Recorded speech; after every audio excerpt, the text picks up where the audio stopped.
Olá, boa noite a todos. Que Jesus nos abençoe, nos fortaleça, nos ampare, nos ilumine hoje, agora e para todo sempre.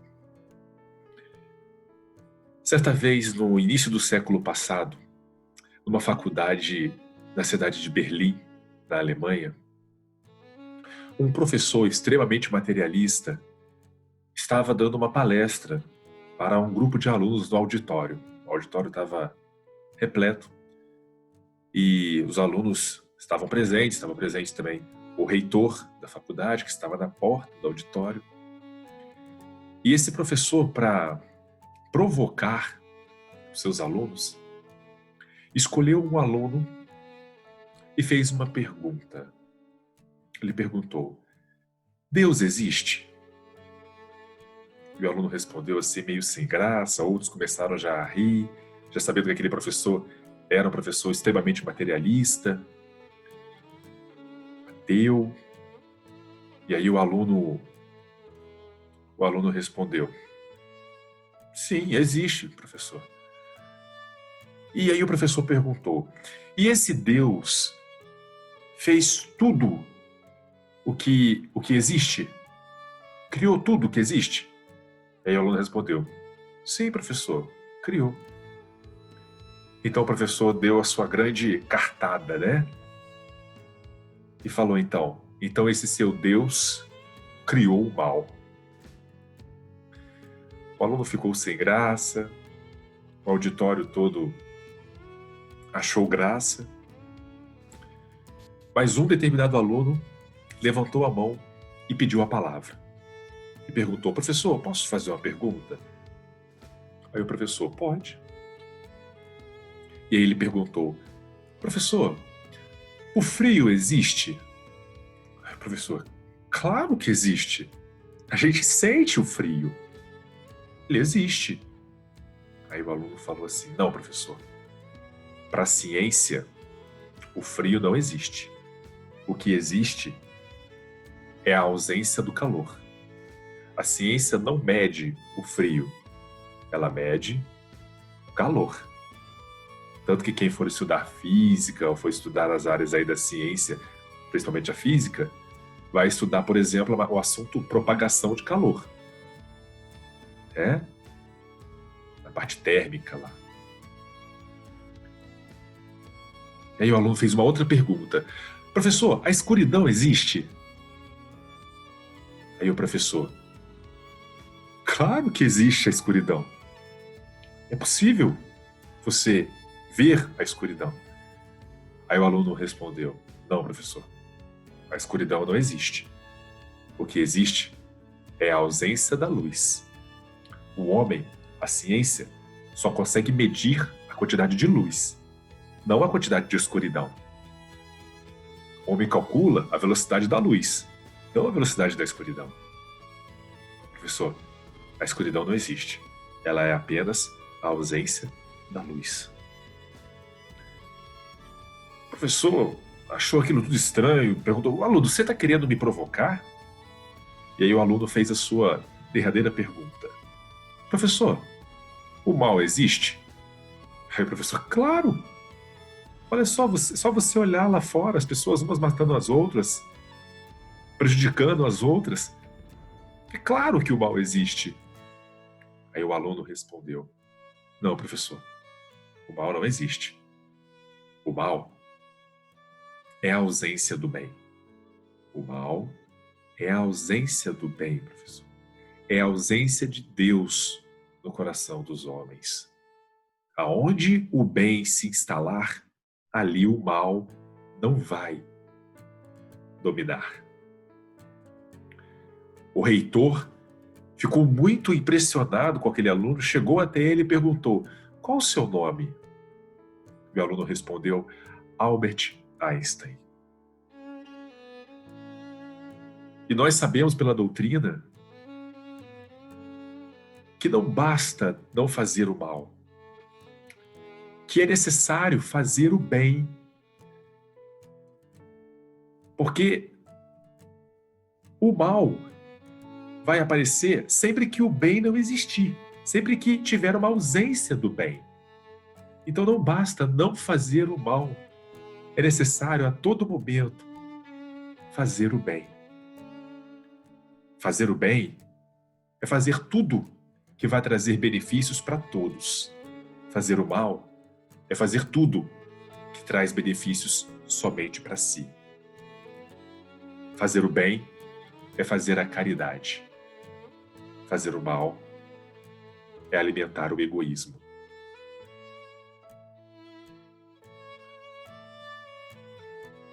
Na questão 132 do Livro dos Espíritos, Kardec pergunta para os espíritos qual o objetivo da encarnação.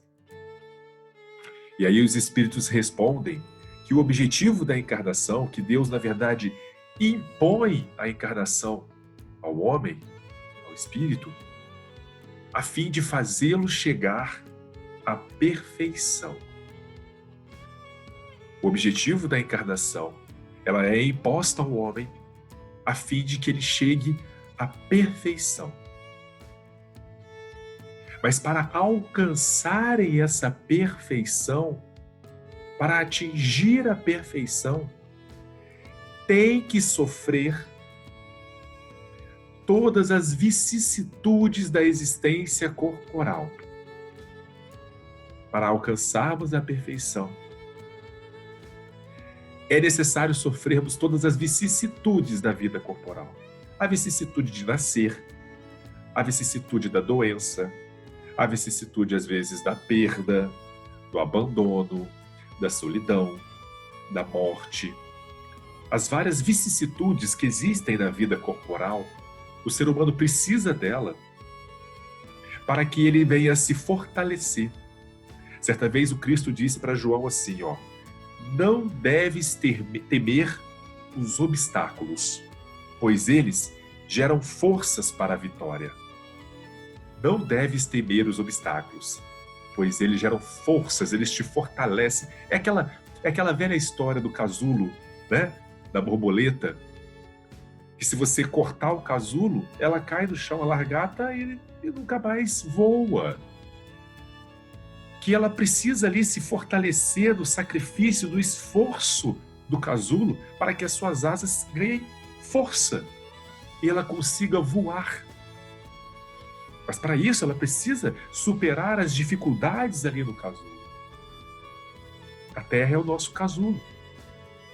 Nós precisamos superar as vicissitudes desta vida para que um dia possamos alçar voos maiores, para que ganhamos realmente força para isso. Como o próprio Cristo disse, forças para a vitória. Então precisamos passar e superar as vicissitudes da vida. E é uma maturidade espiritual você passar por vicissitudes e desafios agora, vislumbrando um futuro feliz. Abrir mão de prazeres do agora para uma felicidade mais plena e completa do amanhã. Isso é uma maturidade espiritual.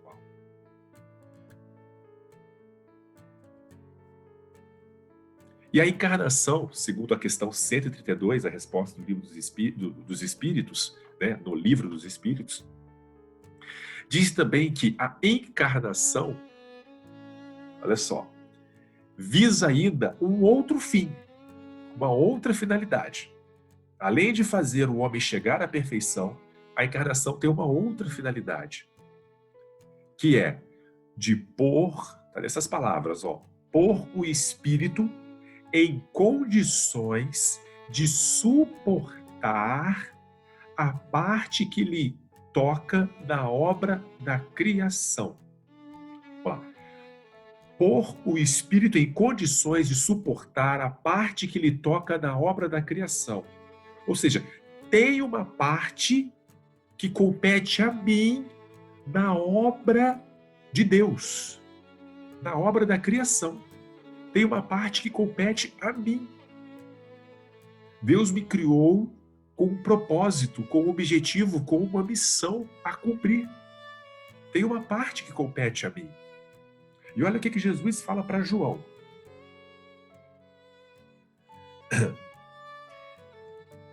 Não devemos ter pressa.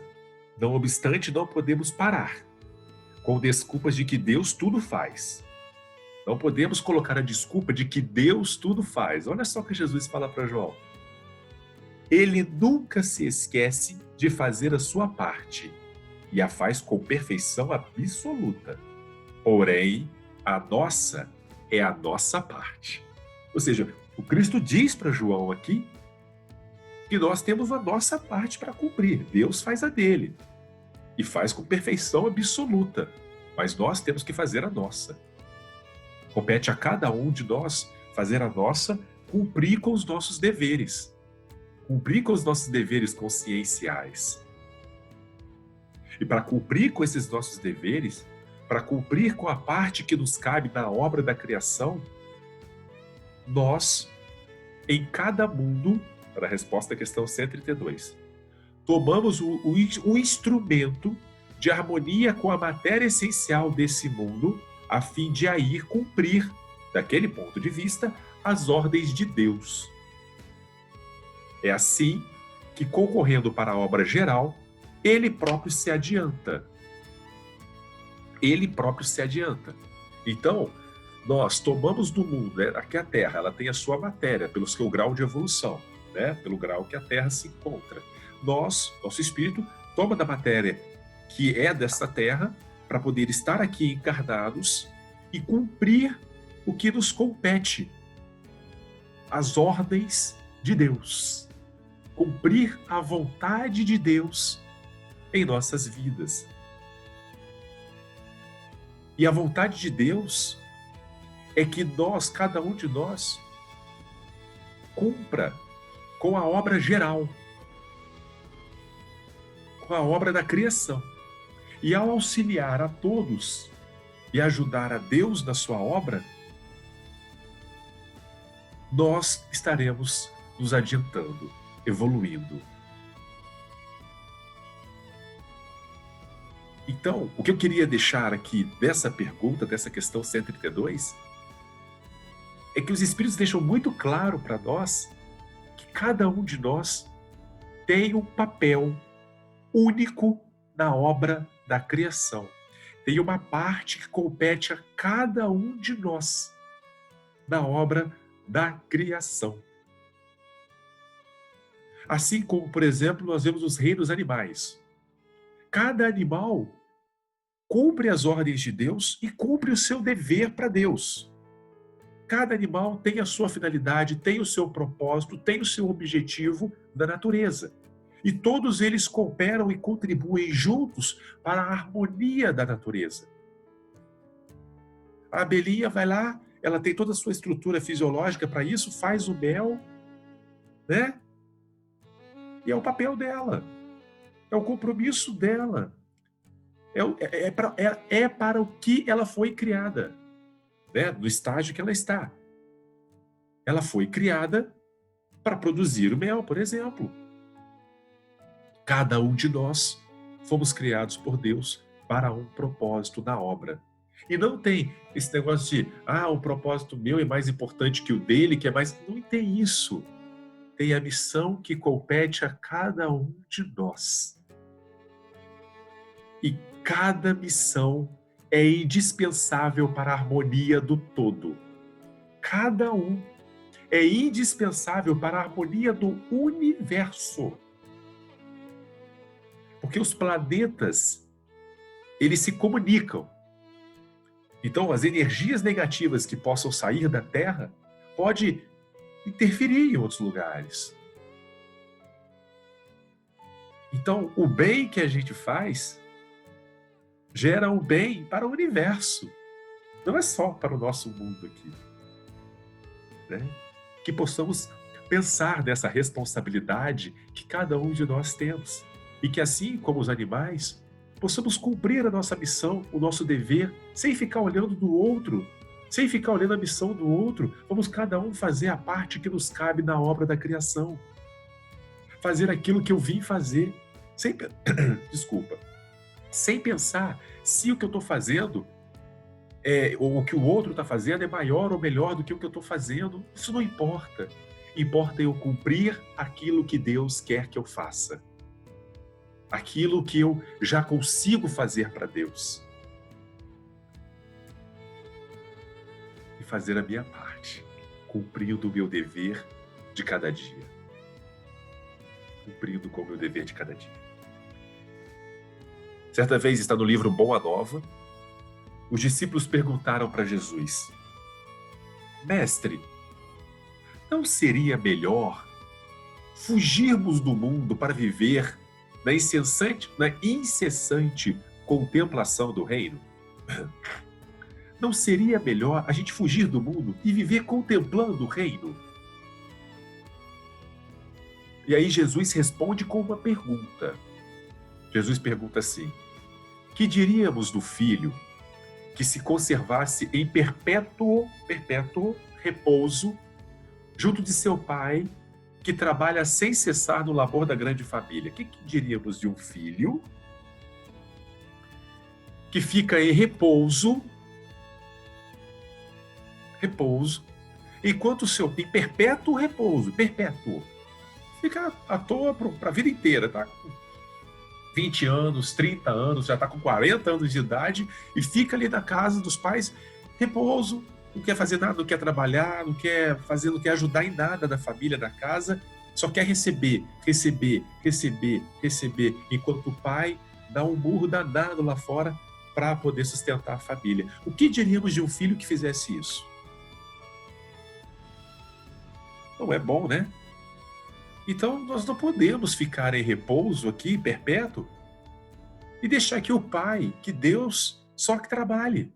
Temos que contribuir com o nosso Pai, contribuir com Deus. Ah, mas eu não tenho nada para contribuir.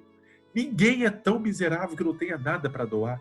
Nem que seja um sorriso, uma palavra, um olhar amigo, um braço acolhedor, um ombro acolhedor, melhor dizendo, né? Todos nós podemos doar algo para o outro. E não é o tamanho do que você doa, é com que intensidade você doa. Não é o quanto você doa, mas como você se doa para o outro que importa. E aí os discípulos perguntam para Jesus, no Boa Nova, qual a primeira qualidade a cultivar no coração, para que nos sintamos plenamente identificados com a grandeza espiritual da tarefa. Olha só, nós falamos que cada um de nós temos uma tarefa. E aí, qual a primeira qualidade a cultivar no coração para que nos sintamos plenamente identificados com a grandeza espiritual da tarefa? E aí Jesus responde: acima de todas as coisas, é preciso ser fiel a Deus. O que é fidelidade a Deus? O que é uma pessoa fiel a outra? É uma pessoa que não trai a outra, né? É não trair Deus. Como assim, Marcelo, não trair Deus? Olha o que Jesus fala.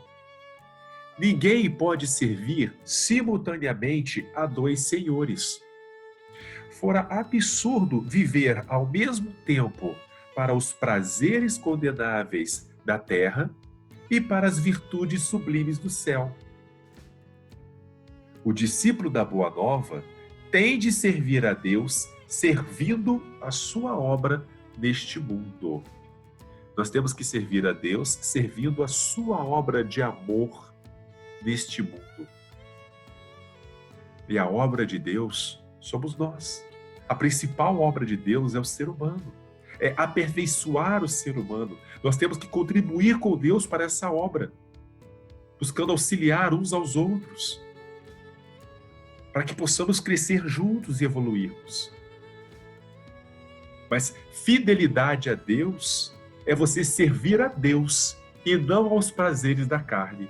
Quando você serve aos prazeres da carne, você está traindo Deus, porque não tem como servir a dois senhores. Ou você serve a Deus, ou você atende às vontades de Deus, ou você serve ao mundo e aos prazeres que o mundo oferece. Então, ser fiel a Deus é servir a Deus, abrindo mão dos prazeres condenáveis da terra, os prazeres condenáveis, né? E é um grande desafio para nós, né? Viver no mundo e não ser do mundo. É um grande desafio. Mas no Evangelho segundo o Espiritismo, no capítulo Sede Perfeitos, que é o capítulo 17, no item Homem, o Homem no Mundo, que é o item 11 desse capítulo, ele dá uma dica muito interessante para todos nós. Vivermos no mundo e ainda assim conseguirmos viver e passar bem por aqui. Uma dica que ele dá é a seguinte, olha só. Reporteis todos os atos da vossa vida ao Criador que vô-la deu. Basta que, quando começardes ou acabardes uma obra, eleveis o pensamento a esse Criador e lhe peçais no arroubo d'alma ou a sua proteção, para que você consiga ter um êxito naquela sua tarefa, ou a sua bênção, se a concluístes. Então a dica e o conselho que o Evangelho aqui nos dá, que é o Espírito Protetor, né, em 1863, a mensagem, é que nós, antes de fazermos qualquer coisa, ou depois de concluirmos alguma coisa, elevemos o pensamento a Deus para que Ele possa nos inspirar, para que Ele possa nos intuir, para que possamos entrar numa vibração e aquilo que nós vamos fazer possa ser santificado e abençoado por Deus. Isso vai nos ajudar a fazer algo ou até a não fazer. Não, eu acho que eu não devo fazer isso. Essa inspiração é ao você elevar o pensamento a Deus antes de fazer tudo da sua vida, antes de começar qualquer atividade, mais simples que seja do seu dia a dia, você está entrando numa sintonia que vai te auxiliar a cumprir melhor aquela atividade. Esse é um conselho muito bom que nós temos aqui para vivermos no mundo. E uma outra coisa que o Espírito Protetor fala é que nós começamos aqui falando da questão 132, que a missão, o objetivo da encarnação é conduzir o homem à perfeição. E olha só o que o Espírito fala. A perfeição está toda, como disse o Cristo, na prática da caridade absoluta. Mas os deveres da caridade alcançam todas as posições sociais, desde o menor até o maior. Agora que é a parte importante, nenhuma caridade teria a praticar o homem que vivesse isolado, unicamente no contato com os seus semelhantes, nas lutas mais árduas, é que ele encontra ensejo para praticá-la. Então a gente só vai conseguir evoluir, atingir a perfeição, praticando a caridade. Para praticar a caridade, a gente tem que conviver com os outros. Aquele que se isola, priva-se voluntariamente do mais poderoso meio de atingir a sua perfeição, de aperfeiçoar-se. Não tendo de pensar senão em si, sua vida é de um egoísta. Então, para atingirmos a perfeição, temos que passar pelas vicissitudes da vida, né? E, dentre elas, está nas lutas árduas da convivência do dia a dia, dos desafios que nós temos na convivência de uns com os outros. Para praticarmos a verdadeira caridade, do perdão, da resignação, da renúncia, a benevolência, a indulgência. Precisamos viver em sociedade para que possamos evoluir, para que possamos praticar a caridade, que é o caminho para a evolução, que é a manifestação mais clara do amor. A caridade desinteressada, a caridade onde você não pensa só em si, onde você pensa em todos que estão à sua volta, onde você faz pelo outro aquilo que você gostaria que o outro fizesse por você. Então, por isso nós vivemos em sociedade. E tem um outro motivo pelo qual também vivemos em sociedade. Então, viver em sociedade, conviver com os outros, é para que possamos praticar a caridade e assim nos aperfeiçoarmos. Jesus fala no livro Jesus do Lar que, por exemplo, quando nós estamos em família, no nosso lar, ele fala que a aflição e o sofrimento que aparece dentro do lar é um recurso espiritual. Que o coração acordado para a vontade do Senhor retira as mais luminosas bênçãos das suas lutas renovadoras. Porque, olha só, olha essa parte. somente aí, de encontro com uns com os outros, convivendo uns com os outros, examinando as aspirações e as tendências que não são nossas, observando os defeitos alheios e suportando-os, aprendemos a desfazer as próprias imperfeições. Então, o caminho para nos aperfeiçoarmos passa por aprendermos a conviver, a suportar os defeitos do outro, a lidar e a perdoar os erros do outro para conosco. Somente assim vamos nos aperfeiçoar, somente vamos adquirir a paciência tendo alguém que nos testa a paciência, né? E todas as outras virtudes também. Elas não vão ser aprendidas somente na teoria, precisa da prática, precisa da vivência, para que você possa assimilar aquela virtude e fortalecê-la dentro de você. É essa a força que Jesus fala, é fortalecer as virtudes dentro de nós, a tal ponto que vai chegar um momento onde você não vai perder mais a paciência, porque você já a adquiriu. E virtude adquirida nunca mais é perdida. E aí, já chegando à reta final da nossa conversa de hoje, na questão 768 do Livro dos Espíritos, eles respondem para nós um dos objetivos, um outro objetivo para a vida em sociedade, do porquê vivemos em sociedade.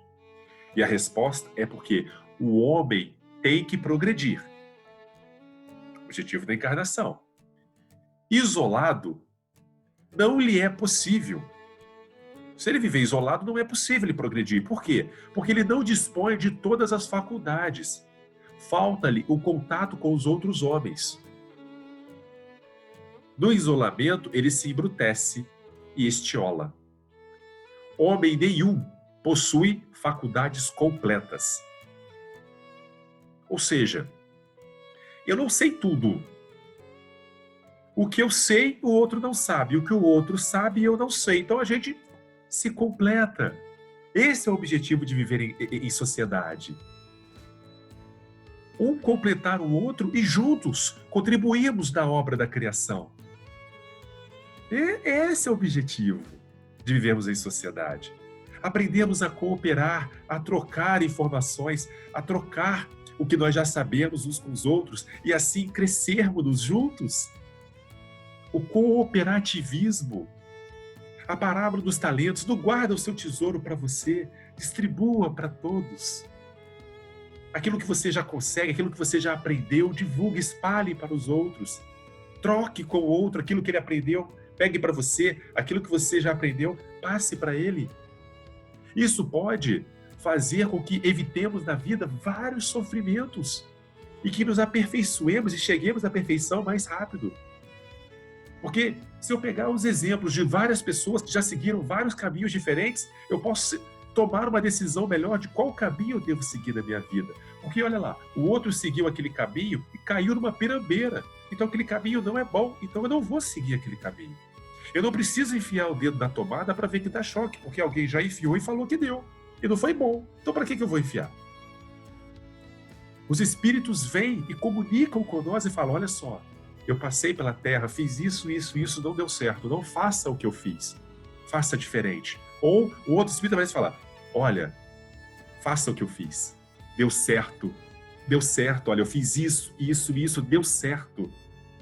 Esses grandes exemplos que nós temos de outros homens que passaram pela Terra, grandes exemplos que temos por aí, podem nos ajudar a evitar vários caminhos de sofrimento e encontrar um caminho mais rápido da nossa perfeição, aprendendo uns com os outros. Esse é o objetivo principal da vida em sociedade. Trocarmos, aprendermos, cooperarmos, crescermos juntos, unindo os nossos esforços. Isso é um conselho que Jesus dá para João. Isso está no livro Jesus Voltando, tá, pessoal? Esse livro aqui, ó, que eu gosto demais, é do João Nunes Maia, do Espírito Shaolin. Eu gosto demais desse livro. Jesus fala para João assim, ó, meu filho, se queres adorar a Deus na profundidade desse sentimento, procura aperfeiçoar-te intimamente, elevando o teu modo de ser, iluminando os teus sentimentos, aprimorando a tua fala e exemplificando o amor. Agora, olha que conselho legal. Procura saber da vida dos grandes seres. Leia a vida dos grandes homens que passaram pela Terra e se inspire neles. Muitos deles você vai se identificar. Nossa, ele passou pelo mesmo desafio que eu passo. E aquilo vai ser uma inspiração para você. Então Jesus fala para João: procura saber da vida dos grandes seres que passaram pela Terra, retirando deles o melhor para construíres a própria vida da vida de Deus. Então, para que eu possa construir a minha própria vida, eu posso me basear pela vida do outro, dos grandes exemplos, e ver o que eles fizeram e tentar imitar. E acima de todos os grandes exemplos está o Cristo, o nosso guia, modelo e exemplo maior, que devemos buscar imitar todos os dias e pensar: o que o Cristo faria no meu lugar? Então, que possamos aproveitar a grande bênção de viver em sociedade, a grande bênção de estarmos uns com os outros, a grande bênção daquela pessoa que é um grande desafio na nossa vida, mas que é o grande instrumento para a nossa perfeição. E que aprender a suportar, a amar e a perdoar aquela pessoa pode ser um salto na nossa evolução. Aproveitemos a nossa oportunidade. E eu encerro com o texto do Obreiros do Senhor, do Evangelho segundo o Espiritismo, que está no capítulo 20, Trabalhadores da Última Hora, onde o Espírito de Verdade pede para nós: trabalhemos juntos, unamos os nossos esforços, a fim de que, quando o Senhor chegar, encontre acabada a obra. Porquanto o Senhor lhes dirá: vinde a mim, todos vós que sois bons servidores, vós que soubestes impor silêncio aos vossos ciúmes e às vossas discórdias, para que daí não viesse danos para a obra. Trabalhemos juntos, unamos os nossos esforços, cada um cumprindo o seu dever, cumprindo com o seu compromisso de cada dia, desde a coisa mais simples até aquilo que você considera mais importante na sua vida. Faça com o mesmo amor, com o mesmo carinho, santificando aquilo, elevando o seu pensamento a Deus e pedindo que Ele te inspire a todo momento. Que, acima de tudo, possamos aproveitar a bênção de vivermos em sociedade, de podermos conviver uns com os outros e aprender uns com os outros. Que Jesus nos abençoe, que Jesus nos inspire e nos ampare, hoje, agora e para todo sempre. Muita paz a todos. Que a vontade do Cristo seja feita. Que assim seja. Graças a Deus.